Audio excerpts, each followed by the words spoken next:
Nous célébrons ce 12 juin la journée mondiale contre le travail des enfants. Au Maroc, ce phénomène a reculé ces dernières années. Depuis 2017, le nombre d'enfants en activité a baissé de moitié. Ceci dit, plus de 110 000 enfants sont toujours sur le marché du travail selon les dernières données de 2023 publiées par le HCP. Avec nous pour parler de ce phénomène, Fouad Amor, professeur universitaire spécialiste en socio-économie.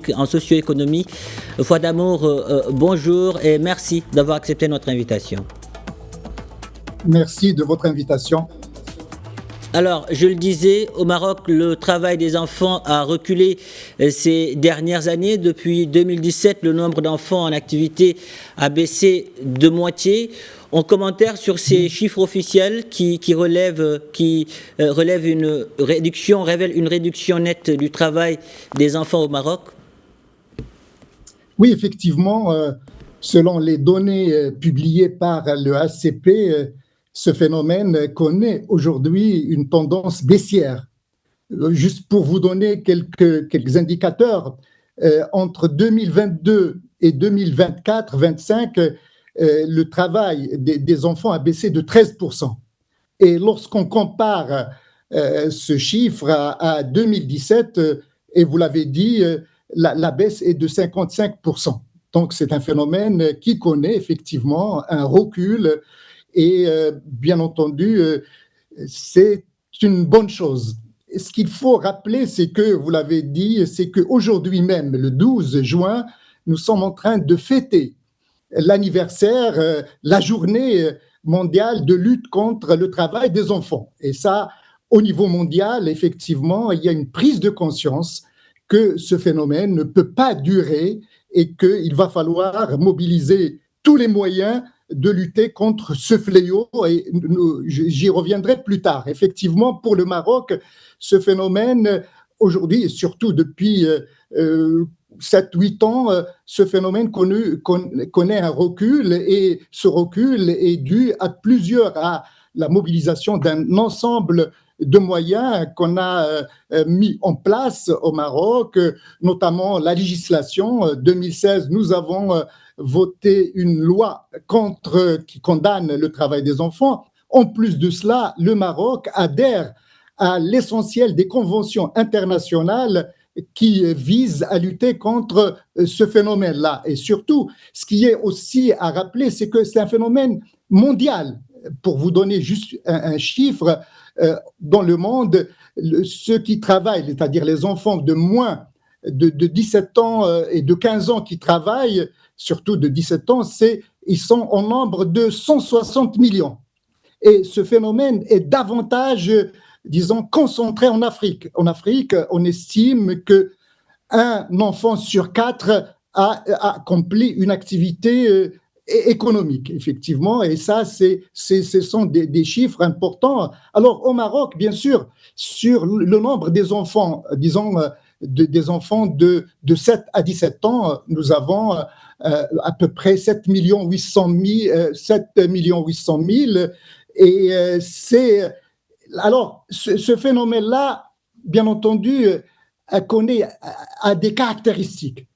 D'abord, c'est un phénomène davantage rural qu'urbain. D'accord, on aura l'occasion de revenir sur ce point concernant le monde rural. Mais avant cela, selon le HCP, ce phénomène est souvent associé à la déscolarisation. Quelle politique aujourd'hui mettre en place pour réintégrer ces enfants dans le système éducatif ? Oui, bien entendu. Ça, c'est une des raisons, et non des moindres. La déscolarisation est un fléau énorme qui impacte fondamentalement le travail des enfants, parce qu'on n'a pas réussi jusqu'à présent à rendre l'école plus attractive et plus inclusive aussi. Il y a un travail à faire à ce niveau-là, mais ce n'est pas la seule raison, en fait. Le travail des enfants est, disons, l'aboutissement d'un ensemble, d'un faisceau de facteurs. Si vous voulez, les raisons en sont nombreuses. D'abord, il y a la pauvreté, qui joue un rôle très important. L'autre élément aussi, c'est ce qu'on appelle l'absence de certificat de naissance des enfants. Vous savez qu'au Maroc, les mères célibataires et le nombre des enfants qui naissent chaque année en dehors du cadre du mariage est un nombre énorme et on n'a pas encore des chiffres, il y a des estimations, je ne voudrais pas entrer dans disons, ce débat de chiffres. Il y a aussi le faible niveau d'éducation des parents. On a trouvé aussi une corrélation entre le travail des enfants et non pas seulement la situation économique des parents, mais aussi leur niveau d'éducation. Et puis, bien entendu, lorsqu'on passe par des crises, par des moments de sécheresse, etc., ça peut attiser ce phénomène-là. Oui. Vous l'avez dit, les causes sont nombreuses, mais aujourd'hui, est-ce que les internats ruraux ou les bourses scolaires sont efficaces contre le travail des enfants, ou bien peuvent être efficaces contre le travail des enfants? Oui, bien entendu, mais est-ce que cette mesure est généralisée? Non,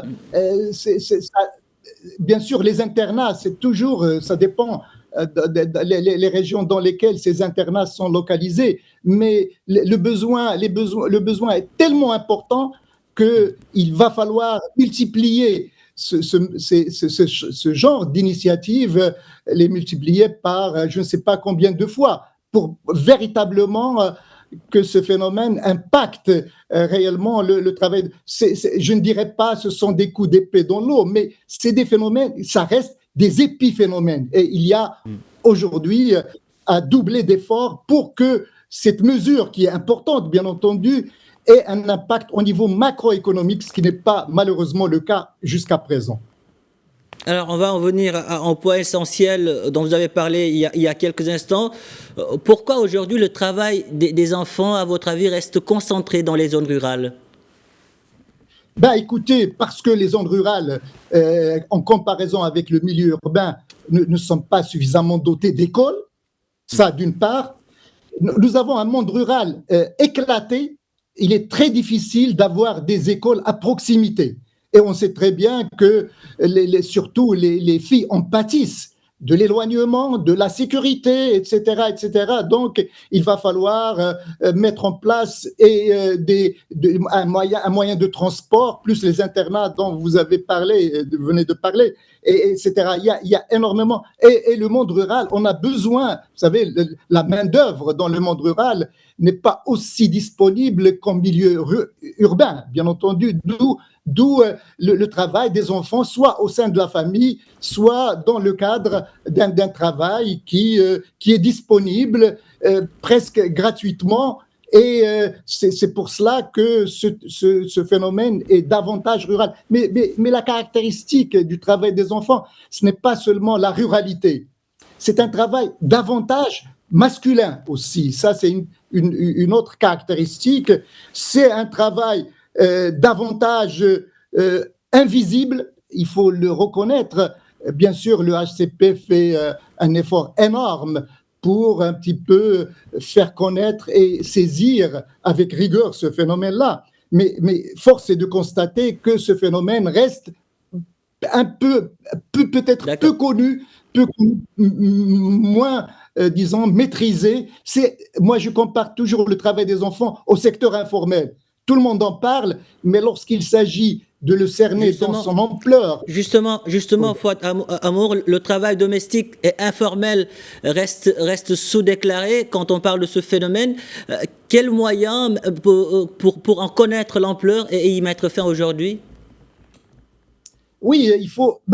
Écoutez, pourquoi les parents mettent leurs enfants, disons, dans des familles en tant que travailleurs domestiques? C'est parce qu'il y a aussi un problème de vulnérabilité, etc. Mais pas seulement ça.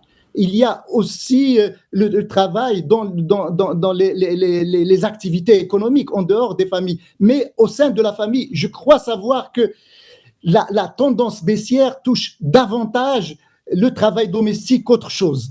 Parce qu'il y a aujourd'hui, il faut le reconnaître, une petite prise de conscience de l'importance des enfants, enfin de cette catégorie d'enfants qui, disons, son cadre naturel, c'est l'école.